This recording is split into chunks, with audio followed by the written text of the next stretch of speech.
നമസ്കാരം മാന്യ പ്രേക്ഷകരെ, വലിയ സ്നേഹ നമസ്കാരം.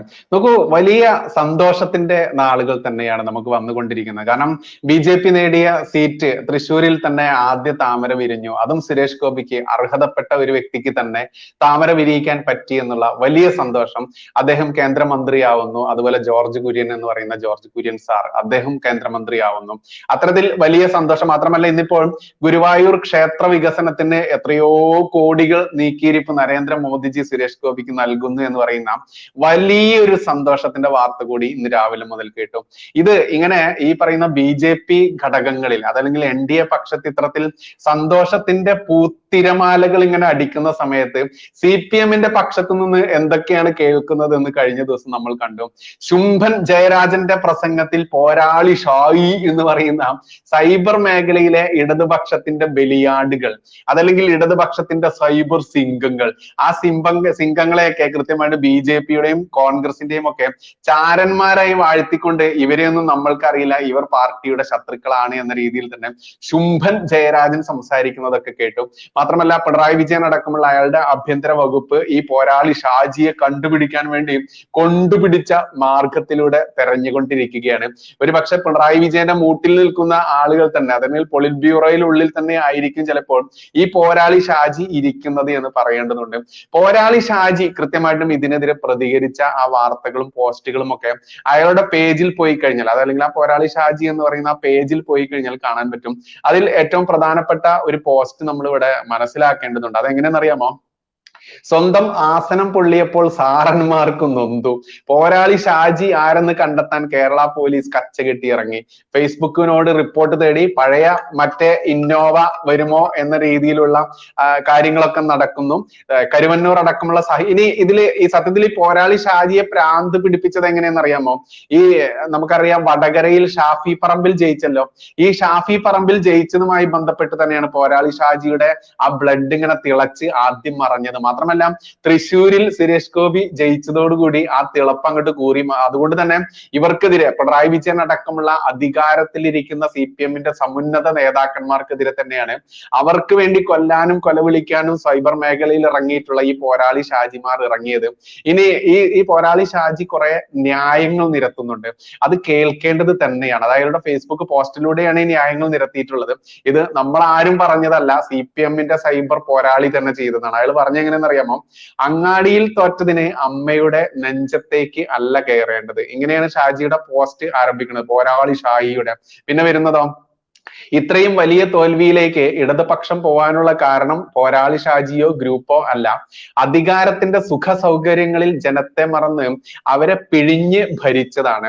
കേരളം കടം കയറി മുടിഞ്ഞതും ആരോപണങ്ങളും ജനം ചർച്ച ചെയ്യുമ്പോൾ ഭരണ തുടർച്ചയുടെ ഓബ്രോ വിളികളിൽ ജനങ്ങൾ എല്ലാം കാണുന്നുണ്ടെന്ന പഞ്ച് ഡയലോഗ് പറഞ്ഞാലൊന്നും ജനം വോട്ട് ചെയ്യില്ല സർ. ജനം എല്ലാം കണ്ടു. അതാണ് 19 ഇടത്തും 8 നിലയിൽ CPM അടക്കമുള്ള കമ്മ്യൂണിസ്റ്റ് പാർട്ടികൾ പൊട്ടിയത്, LDF പൊട്ടിയത്. ജനാധിപത്യത്തിൽ ജനങ്ങളാണ് വലുതെന്ന് നേതാക്കൾ ഇനിയെങ്കിലും തിരിച്ചറിയണം. ദന്തഗോപുരങ്ങളിൽ നിന്ന് താഴെ ഇറങ്ങി ജനങ്ങൾക്കൊപ്പം നിൽക്കണം. അതിന് പറ്റിയില്ലെങ്കിൽ ചോര കൊണ്ട് ചുവപ്പിച്ച ഈ ചോര ചെങ്കൊടി താഴെ വെച്ച് വല്ല പണിയും എടുത്ത് ജീവിക്കുക. ബംഗാളിലെ ഭരണ തുടർച്ച ആസ്വദിച്ച് മണിമാളികകളിൽ സുഖവാസിച്ച ഒരു കൂട്ടം നേതാക്കളുടെ ആ പഴയ കഥകളൊക്കെ ഇന്റർനെറ്റിൽ ഇന്നും ലഭ്യമാണ്. ഇംഗ്ലീഷ് അറിയാവുന്ന സഖാക്കന്മാർ വല്ലവന്മാരും ഉണ്ടെങ്കിൽ പഴയ സഖാക്കൾക്ക് ഒന്ന് മൊഴിമാറ്റം നടത്തി നൽകണം. പഴയ കൺസൾട്ടൻസി കഥകളൊക്കെ അറിയുന്നത് നല്ലതാ. പിന്നെ വരികയാണ് തോൽവിയുടെ കാരണങ്ങളിൽ ചിലത് ഇവയാണ്. അതിന്റെ കാരണക്കാർ നിങ്ങളാണ്. 6 മാസം പെൻഷൻ മുടങ്ങി, അത് കൊടുക്കാനായില്ല.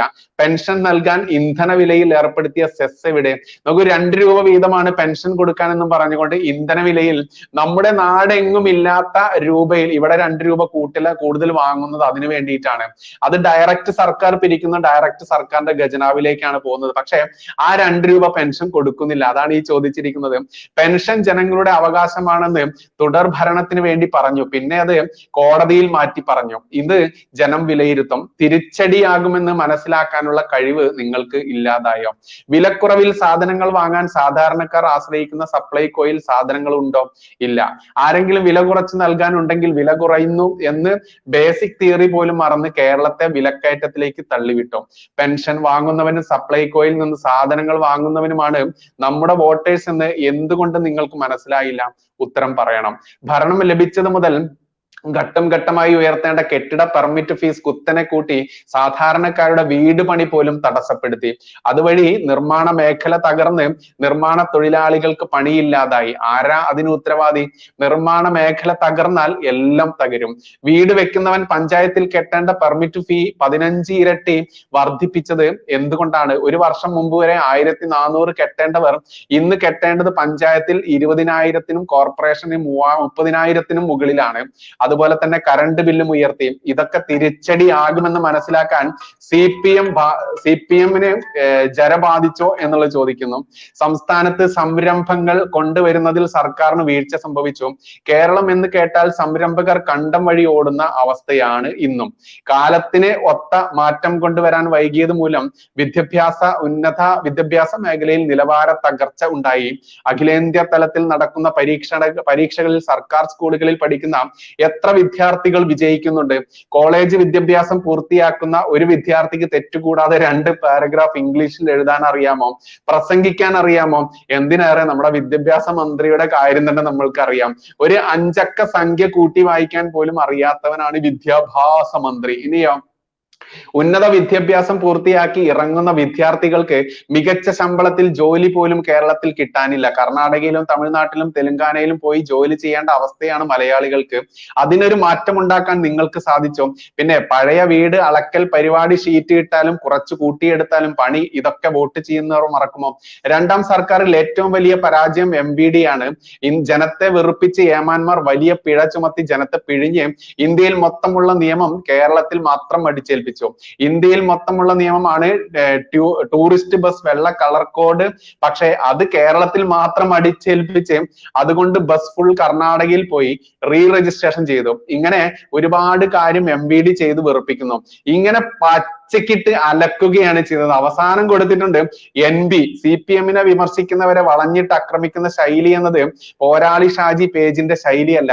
ഇത്തരം സൈബർ ആക്രമണം നടത്തുന്നത് പാർട്ടിയുമായി ബന്ധപ്പെട്ട മുഖമുള്ള ഒരു വിഭാഗം മണികളാണ്. ഇവർ നിർമ്മിച്ച സീക്രട്ട് ഗ്രൂപ്പുകൾ പാർട്ടി പരിശോധിക്കുകയും ഈ ക്രിമിനൽ മനോരോഗികളെ നിയന്ത്രിക്കുകയും ചെയ്യണം.